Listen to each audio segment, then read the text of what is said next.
শীতের শুরু মানেই বাজার ভরা হরেক রকম সবজি, ফুলকপি, শিম, বেগুন, মূলো, পালং শাক, আরো কত কি। আর সেই সবজি দিয়ে কবে কি রাঁধা যায় সে নিয়ে চিন্তায় পড়ে যাই আমরা। আজকের রেসিপিতে তাই রেখেছি পালং কপি। নমস্কার বন্ধুরা, আমাদের চ্যানেল কারি পাতাতে তোমাদের সকলকে স্বাগত জানাই। চলো দেখে নাও আজকের এই সুন্দর রেসিপিটা আমি কিভাবে তৈরি করেছি। প্রথমেই আমি এখানে পালং শাকটা কেটে ধুয়ে নিয়েছি।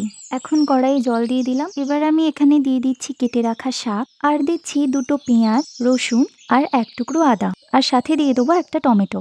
এবার এই সমস্ত কিছুকে আমাদের ভালো করে ফুটিয়ে নিতে হবে।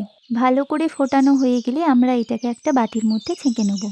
এখন কড়াইয়ে আবারও আমি জল গরম করে নিচ্ছি, আর এখানে আমি ফুলকপি নিয়েছি ৮-১০ টুকরো মতো। এবার এটাকে আমি ভাপিয়ে নেব। অনেকেই আছে যারা ফুলকপিটা না ভাপিয়ে রান্না করে, তবে আমি বলবো যে একটু ভাপিয়ে রান্না করবে, তাতে গ্যাস অম্বলের প্রবলেমটা কিন্তু কম হয়। যাই হোক, প্রথমেই আমি যে শাক, আদা, রসুন ফুটিয়ে নিয়েছিলাম সেটা এভাবে মিহি করে পেস্ট করে নিতে হবে।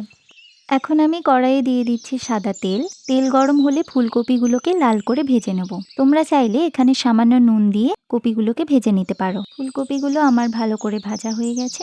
এবার ওই তেলেই গোটা গরম মশলা আর তেজপাতা ফোড়ন দিয়ে দিচ্ছি। তারপর পালং শাকের পেস্টটা আমি দিয়ে এটাকে কষতে থাকবো। আমাদের রান্না যদি তোমাদের ভালো লেগে থাকে তাহলে প্লিজ শুধু ভিডিও দেখে চলে যেও না, একটা লাইক দিয়ে দিও আর চ্যানেলটাকে একটু সাবস্ক্রাইব করে দিও। শাকটা কষতে কষতে আমি এখানে পরিমাণ মতো হলুদ গুঁড়ো আর লঙ্কা গুঁড়ো দিয়ে দিচ্ছি। তারপর আবারও আমি কষতে থাকবো। মশলার গন্ধ চলে যাওয়া অবধি আমাদের ভালো করে এটাকে কষিয়ে নিতে হবে। মশলা কষানো হয়ে গেলে আমরা এখানে দিয়ে দেবো চিনি আর ফ্যাটানো টক দই। এবার এগুলোকেও আমরা ভালোভাবে মিশিয়ে নেব। ভালো করে মেশানো হয়ে গেলে আমি ভেজে রাখা ফুলকপিগুলো এতে দিয়ে দেবো।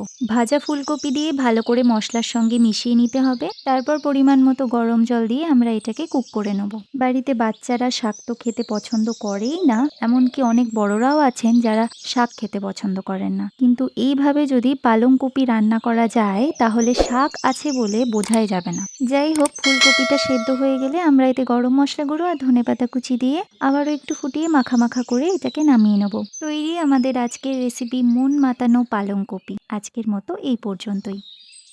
নীল অঞ্জন ঘন পুঞ্জ ছায়ায় সমৃত অম্বর হে